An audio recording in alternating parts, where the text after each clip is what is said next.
Durante il 63esimo anniversario del Vajont conferiremo la cittadinanza onoraria al Genio Ferrovieri. Le nostre ferrovie, i ponti erano saltati e quindi è stato un prezioso contributo in quel momento di dolore e di devastazione. L'impegno di ieri e quello di oggi, lo spirito di sacrificio e quello di comunità, è stata una giornata densa di significato ed emozioni per i ferrovieri del Genio che si sono trovati in stazione a Preganziol per celebrare Santa Barbara, il momento giusto per svelare il primo monumento a livello nazionale dedicato al corpo.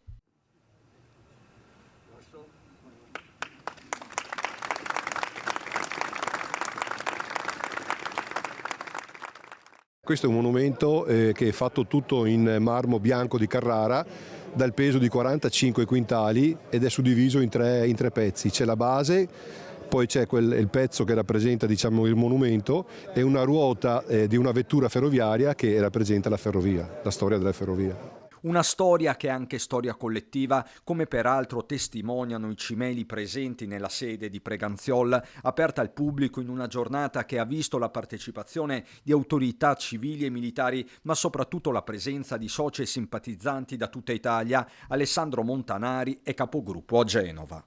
Lo spirito è il nostro, il solito, un forte spirito del Genio Ferrovieri. Siamo tutti orgogliosi di essere qua e di scoprire questo bellissimo monumento. Siamo della provincia di Trapani, della Sicilia. No, siamo contenti di partecipare ogni anno a questa manifestazione. Inevitabile anche un riferimento al dibattito di oggi sulla leva militare volontaria. L'apertura è totale. Lo stesso presidente Fabio Ceccato ricorda cosa abbia rappresentato per intere generazioni di ferrovieri del Genio.